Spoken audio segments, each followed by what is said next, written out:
Tonight, the race for the White House with just 23 days to go. Both candidates in the battleground states tonight. Former President Donald Trump in Arizona, Vice President Kamala Harris in North Carolina. So where does this race stand in the final stretch? And who is leading on the key issues? ABC's Mary Alice Parks on the campaign trail tonight in North Carolina. Tonight, with just 23 days until Election Day, former President Donald Trump and Vice President Kamala Harris out on the trail and locked in a dead heat. A new ABC News Ipsos poll showing Harris holding a narrow lead within the margin of error. And Vice President Kamala Harris picking up the pace of her campaigning, spending the weekend in battleground North Carolina. With your help in 23 days, we will win. Harris calling out Trump for not debating her again, nor releasing his medical records like she did this weekend. Why does his staff want him to hide away?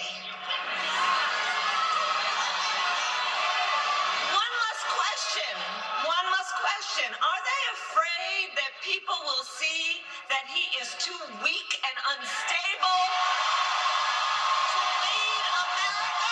Earlier, Harris packing aid boxes for hurricane victims and speaking at a predominantly black church Sunday morning, telling the room of crucial voters to keep the faith, but also calling out those who she says have been playing politics with people's heartache. Yet instead of offering hope, there are those who are channeling people's tragedies and sorrows into grievance and hatred. Trump wrapping up a West Coast swing, promising to hire more border agents and doubling down on his anti-immigrant rhetoric. If Kamala gets 4 more years, the entire country will be turned into a migrant camp, and that's what's happening.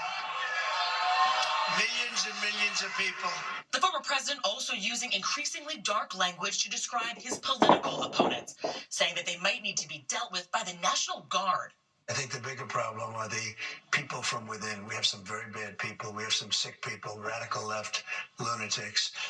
And I think they're the big, and it should be very easily handled by, if necessary, by National Guard, or if really necessary, by the military, because they can't let that happen. Vice President Kamala Harris's spokesperson responding immediately, writing, "This should alarm every American who cares about their freedom and security. What Donald Trump is promising is dangerous, and returning him to office is simply a risk Americans cannot afford." Back in North Carolina, voters at Harris's rally telling us they worry some might sit out this election or be hesitant about voting for a woman. I mean, honestly, I have to say there has to be the aspect that she is a woman, and I think it is hard for a lot of men, especially younger men, to kind of be able to envision looking up at a woman in authority for some reason. Yeah, just a few thousand votes can make all the difference in this race. Mary Alice joins us live now from North Carolina. Mary Alice, this race is closer than ever, just 2 points separating these two candidates, and our new poll showing some signs of why it's a dead heat. Yeah, voters' frustrations on the economy, Rachel, still a major factor. 59% of respondents saying they think that the economy is getting worse and more trust Trump to handle that. On other issues, 56% of voters now say that they support deporting all undocumented immigrants in this country, something Trump has promised. That's up 20% from 8 years ago.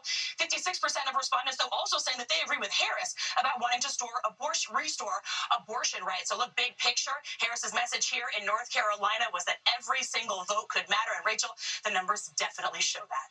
Mary Alice, thank you. And one more note tonight from the campaign trail. There is breaking news. A Trump supporter arrested for a weapons violation near the former president's rally in Coachella, California on Saturday night. Authorities say the Nevada man was allegedly armed with a shotgun, a loaded handgun, and ammunition in his vehicle. He was released on a $5,000 bail. Right, overseas now, a major milestone for SpaceX with the launch of the world's largest and most powerful rocket yet. The historic landing and catch bringing the company one step closer to carrying people to the moon and beyond. Here's ABC's Zareen Shah.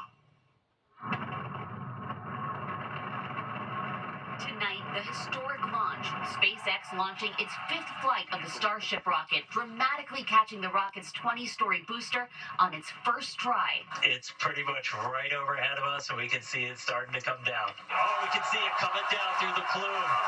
Watch as the booster descends in the air, with fire jutting from its base.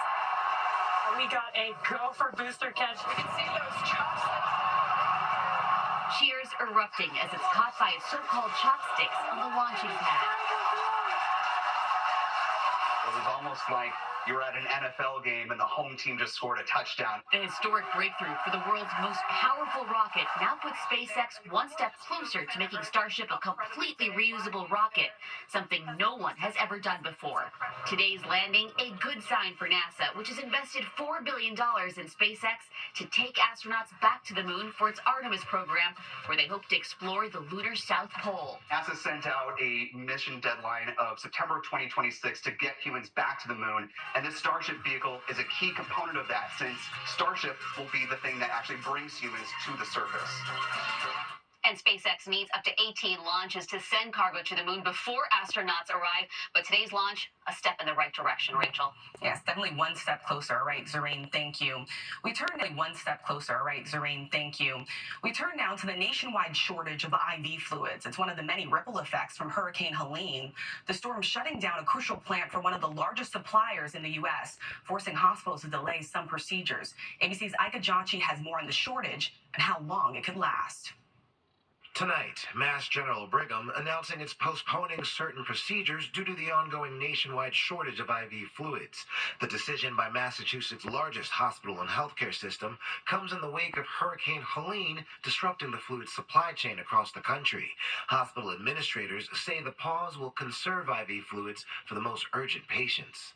A spokesperson for the hospital releasing a statement saying, in part, due to the unpredictable nature of this situation, we do not know when our supply of IV fluids will improve, but we are closely monitoring and will continuously evaluate to ensure we can return to normal operations as soon as possible.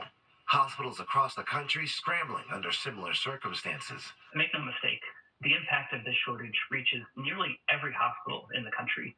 The spectrum of that impact varies, but remember, IV fluids are the lifeblood for treating millions of patients with countless different kinds of medical conditions. In late September, Helene's floodwaters engulfing a Baxter International plant in North Carolina. The plant produces more than 60% of the country's IV solution. Meanwhile, the federal government authorizing 19 IV products for temporary importation from Canada, China, Ireland, and the UK. As for the Baxter plant, the company says it's currently limiting how much of its IV fluids hospital can buy, while working to increase production at its other facilities. 60% is a gaping hole in that supply chain, and it's going to take time to build back up the amount that hospitals are used to seeing this time of year. Rachel, the deferrals at Mass General Brigham have begun today and will last through at least Wednesday. Health and Human Services Secretary Javier Becerra sending a letter to healthcare providers warning them that this IV shortage could last for weeks. All this as hurricane season continues. Rachel? Could last for weeks, impacting hospitals nationwide. Ike, thank you. And there's still so much more ahead on. And finally tonight, the NBA superfans who have what it takes, and now a very special honor.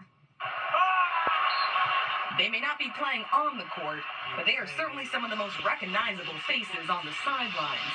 For years, celebrities Jack Nicholson, Spike Lee, Billy Crystal, and businessman Alan Horwitz have had a front row seat to some of the biggest moments in NBA history. And tonight, they will take their own places, inducted as superfans into the Naismith Memorial Basketball Hall of Fame in Springfield, Massachusetts. Jack Nicholson has been a Lakers ticket holder since the 1970s. The three-time Oscar winner often spotted sitting near the team's bench wearing his trademark sunglasses, even adjusting his movie shooting schedule to make sure he could make it to as many games as possible. Loyal New York Knicks fan Spike Lee has been a season ticket holder since the 1980s, typically in Knicks colors from head to toe, the orange framed glasses, and shoes too. In Philadelphia, businessman Alan Horwitz has been a season ticket holder for the 76ers for more than 60 years. The team proudly posting, "Congratulations, sixth man." LA Clippers superfan Billy Crystal attended his first Clippers game in the mid-'80s, telling Jimmy Kimmel, "Where I first started with the team, 27 years ago, or as I put it, $3.2 million. Sometimes the teams were so bad, the players would leave in the third quarter to beat the traffic." On hearing the news of the honor, the comedian had this to say, "Well, I guess this means I'm not getting in as a player," but adding, "I merely represent all devoted fans of the game we love." A special honor, just a few weeks away from tip-off. Thank you so much for watching. I'm Rachel Scott. Good night. David Muir, ABC's World News Tonight, the most watched newscast in America, and honored with the Emmy Award winner. for Outstanding Live News Program. More Americans watch World News Tonight with David Muir than any other newscast.